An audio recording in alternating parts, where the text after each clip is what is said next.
Got there in the end. Unfortunately for you, it's a curse. Because there isn't a thing in the universe that goes more wasted than potential.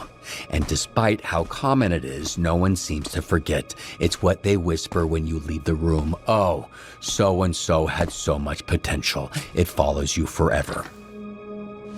It's gonna start, and we're gonna drive it over to your house. My house? Yes, your house. We're gonna drive it over there and park it overnight. And then tomorrow... Oh man, not my house!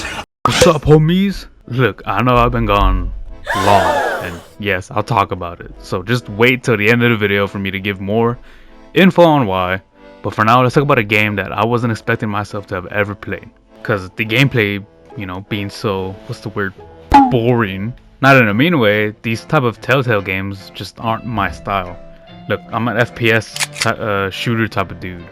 Platformer type of gamer. So just pressing one button for the game to move along, you know, is not, again, it's not my style.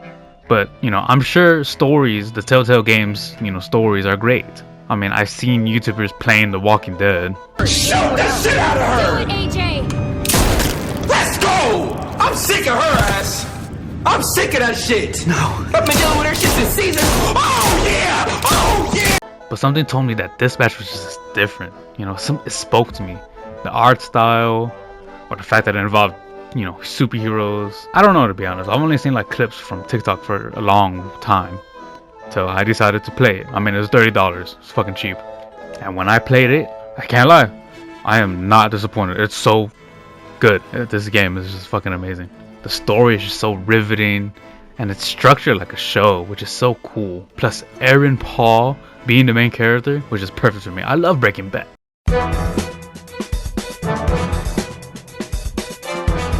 But what I'm going to be talking about is mainly the main character, a couple story points here and there, but mainly what makes this game so damn good. Now, we play as Robert Robertson, and this game sets us up in a world where heroes are everywhere. Also basically like the norm. And as this Robert Robertson character, he's known as the third Mecha Man, which is basically like a mech suit wearing hero that his grandfather started. And we find out that his dad, being the second Mecha Man, died by a mysterious villain named Shroud. Robert's just trying to figure out who Shroud is, get revenge for his dad, until the mecha gets totaled, and later he gets hired in a crazy way as a hero dispatcher, so that in return they could fix his mech suit. But during his time as his dispatcher, he's working in the Phoenix program, which is a sort of rehabilitation for former villains trying to do good and become heroes themselves. And as this hero's dispatcher, he's basically having to get these 911 calls type of deals to send in a specific hero depending on the situation, so that he could send that specific hero for that mission. My son's balloon is stuck in a tree. Can you send someone? Yeah, let's send a guy that can fly.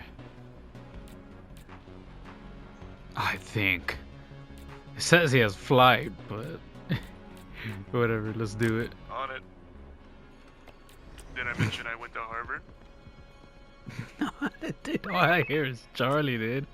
Now that's just the basic concept, which already sounds super interesting, especially with the fact that the team consists of former villains or bad guys just trying to do good for themselves, while having their dispatch operator be a hero who got out of commission due to his source of power being destroyed. Now Robert also seems to struggle with having to live up to the Mecha Man name, even though, as he puts it, wasn't his choice. He wasn't that close with his dad, who mainly kept working on the mecha suit, than to, you know, rather hang out with his own kid. So he seems distant with people and focuses on hero stuff as sort of a distraction. But he also says that it's something that he's just that good at, which is why he's even distant with a family friend named Chase, who used to be a team member of Robert's dad's old superhero team. Now Chase was the one who recommended Robert to join the dispatch group, because even he knows that Robert's not just the type to sit back and do nothing. And at first Robert seems to be reluctant about the situation. He still chooses to do something that allows him to help people. Well, that, and he's broke and he needs a fucking job. Either way, it's a win-win. Now personally, I love the superheroes that are more grounded than like super alien heroes that can do anything, or the speedsters that can time travel because they're running so fucking fast, or whatever the case is. I just love the city level superheroes, or even the non super powered heroes who got suits or lucky with some tech and Even Robert, who had that mech and felt like he was doing something. So to me, it makes falling in love with the Robert character so much easier, since he's basically like an Iron Man type of character without the alcoholism. Okay, a functioning alcoholic. Now to get into the characters, the team members, or known as Z-Team, are the past criminals, villains, or just misfits that got caught doing a thing or two, but are easily the best part of the game, as they're both hilarious to the story and great character development tools for Robert, who seems to have no desire after the whole mecha suit exploding situation. And the coolest part about them is the voices behind them are either great voice actors killing the role, or just famous celebs / internet celebrities that most people know, like Sonar, played by Moist Critical. You gonna eat those Twinks? That's not what they're... You know what? Help yourself. Alright, kids. Nap time. Go to sleep. Alright, perfect. Now I can make my 300th post today about spreading my chocolate starfish on this Reddit page, and then I've got to check my OnlyFans to see if anyone's requested me to do a little sounding. Or Punch Up, played by Jacksepticeye. It's whistling. Come on, we should get you to a hospital. No, Coop. Fucking guy needs a dentist. I've got it on ice. Should be able to reattach it. Teeth don't work that way. You're thinking of fingers and dicks. I'm gonna leave this episode here. That was hectic as all hell.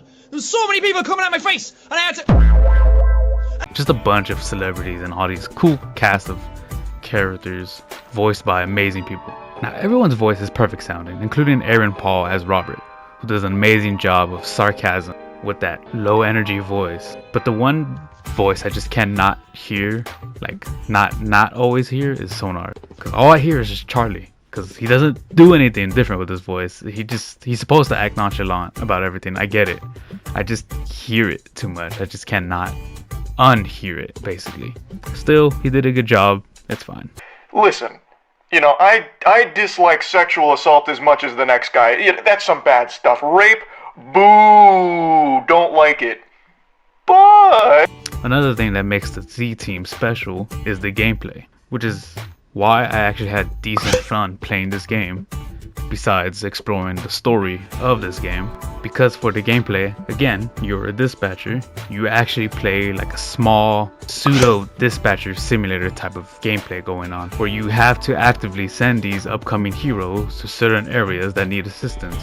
And all during the time they had talked through the comms about whether they think they got this, or some specific situations that make it comically strategic at certain times. Hey, so there's a mini... no, baby. Tiny kaiju on the beach? It's actually pretty cute, but like, where is its mom? Hold up. Am I a kaiju? Oh, dang. That's a baby right there. I know what I gotta do. I'm a dad now. But also to add another addition to these characters that makes them great is their subtlety and how they act. Like when Robert gives a whole speech about them needing to be better on the field. The animation throughout the whole game, not just this scene, it does a great job in the characters' facial features, their expressions, their hand gestures. And although we don't get a lot of time with these characters, we can already pick up on who's who, not just by the visual looks, but by their voice, but also by how they act and their behaviors. Now, speaking of gameplay, the biggest factor in this is that, like any other Telltale games, there's little to no gameplay at all. Look, I know the choices that you make in the game, they're supposed to be, you know, high stakes and big level-headed choices that alter the story of the game, blah blah blah. I get it. It's kind of a cool concept, you know.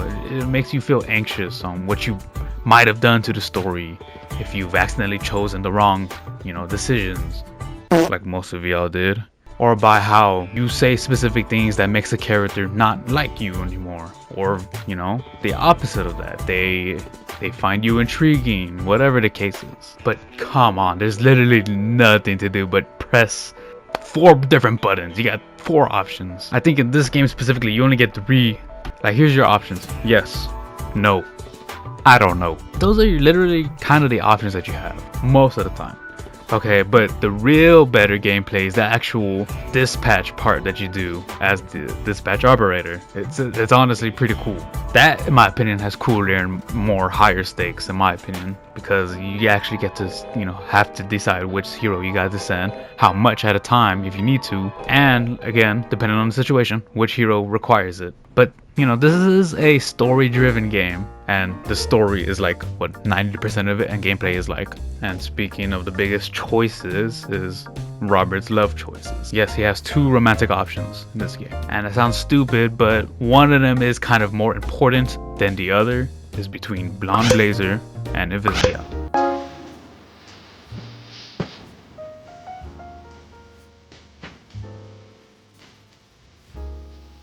Blonde Blazer being the person that helped Robert get the job in the first place. And I think she owns the company, if I'm not wrong. Or she just manages in it.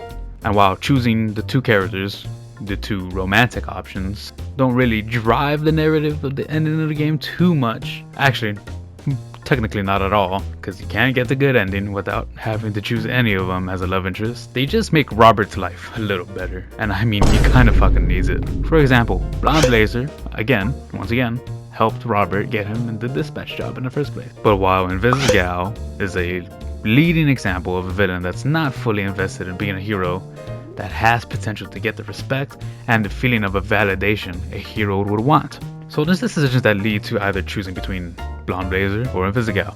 Now, first playthrough, I chose Invisigal, not knowing her full backstory, nor her full personality. Don't get me wrong, she's a good character. She has flaws, like her having this conflict of wanting to do good, but it's a shame of the past and her recent actions that causes her to be lashing out or literally just hiding from her problems by turning her invisible and having to struggle dealing with her feelings for Robert and her actions towards him, which is spoilers that I'll get into later. But because of her lashing out, it makes her seem childish, especially for her grown ass at 27.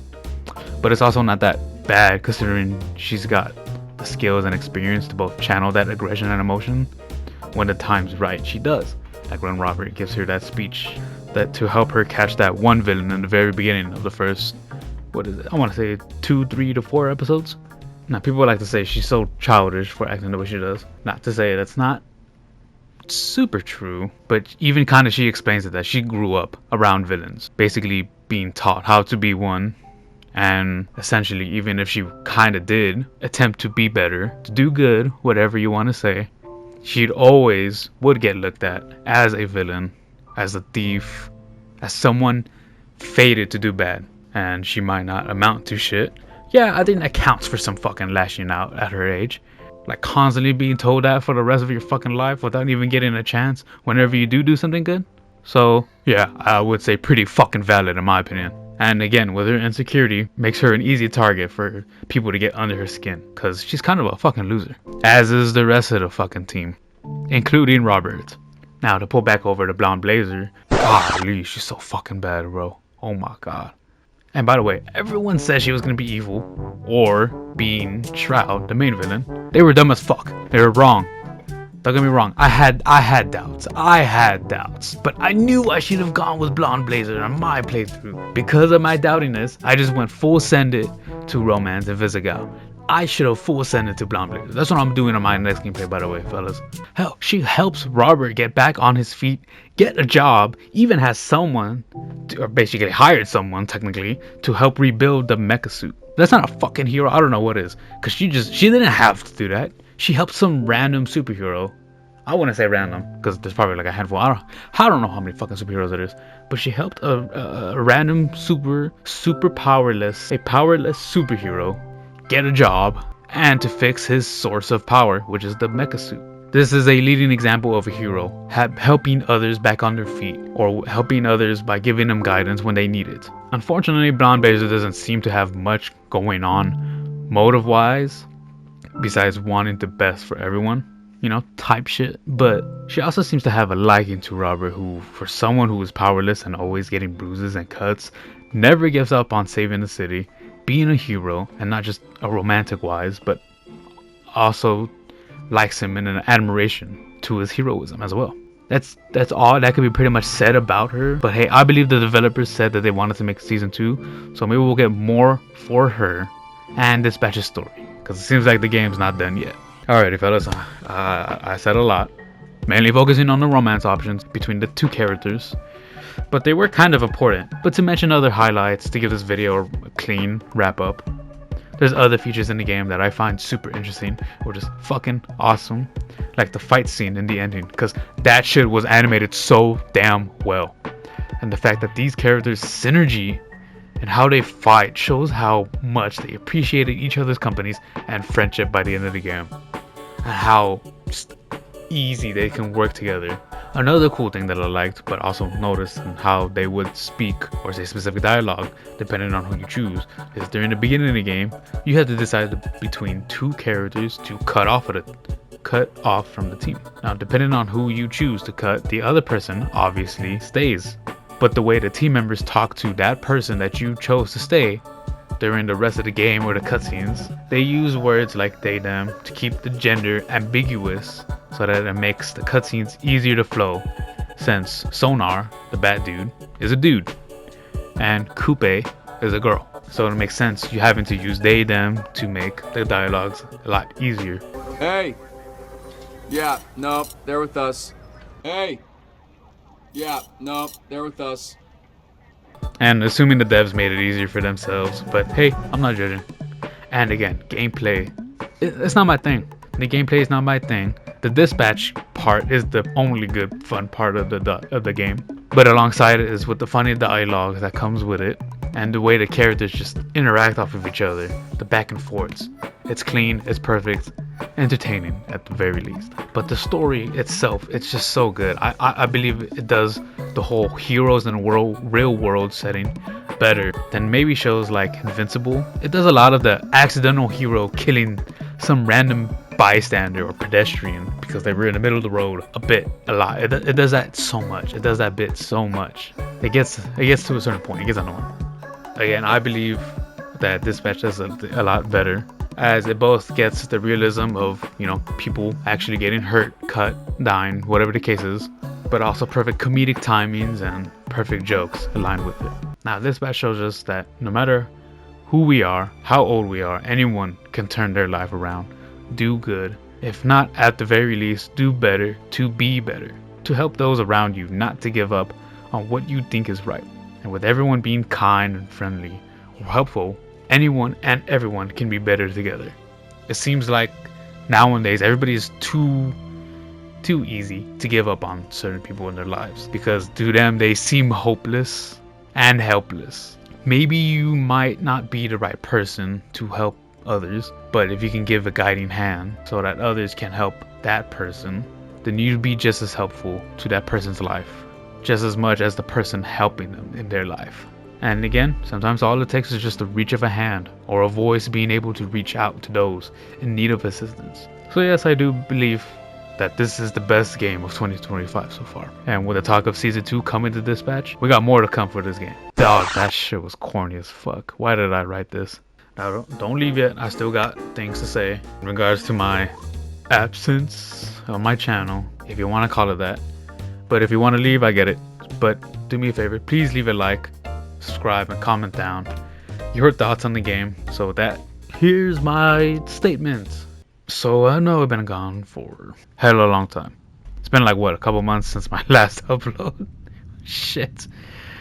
And I honestly don't think I have an excuse. Not that I think I needed one, and I don't think I'm disappointing anyone, at least. Not that I know of. But I mean, I'm not the best YouTuber. But I'm also not saying I don't like the videos I upload. And I know I don't get a lot of viewership, like between 30s to the 100 viewership or so. But I'm proud that people watch and listen to what I have to say, even if it just jumps from, you know, just gaming with my friends, doing stupid shit, or talking about stuff I like games, movies, animes, or just whatever. I like doing it all, and I like I said, I have no excuse. Just one day some IRL stuff came up, you know, I got a little frustrated, and then I just couldn't do anything. I would get home from work tired, but I don't feel like I want to do anything. I sleep all day or nap. I don't want to move. I barely play online games. Sometimes if I do, I'm playing by myself sometimes. Rarely do I play with my friends. I don't feel the motivation to even talk to people. I struggle texting back. I don't know. Maybe I'm bored. I'm not too sure. I've tried to edit, you know, anytime I could. Anytime that I felt like I needed to try so that I can get a upload out, you know, but whenever I move my mouse to edit or add a picture, image, type of text, delete a couple seconds, whatever. It feels heavy, if that makes any sense. Like moving my mouse, again, putting the effort into this hobby that I like feels heavy. It feels like I have a weight into this. Well, there's weight to it, and it feels like a lot. Maybe I sound dramatic. Maybe this is dramatic. I'm probably just in all over my head about it. That I don't even know if I said that right. See, I can't even say that right. But this is just what I feel like. I don't know if I'm just tired or maybe I'm just too lazy. Both. Could be both. Again, not sure. Nor am I trying to ask for sympathy. I'm not asking for sympathy or anything. I'm just explaining why my uploads have been lacking. This is why. It's not really an excuse, but that's where I'm at right now. I'll just say I'm tired. Anything that I do feels like it's a lot of effort for something that might not be worthwhile. But I like doing this regardless if it is or isn't. So I don't know why I feel like it's a heavy. Again, this is super dramatic. I will admit it, but it's just, again, what I honestly feel like. Maybe I'm getting super personal now, and maybe I'm repeating myself. Maybe I'm getting a little disgustingly vulnerable. So I'll say this: I'm definitely not done with making the videos. They make me happy. I like them. Well, I promise to upload once a week.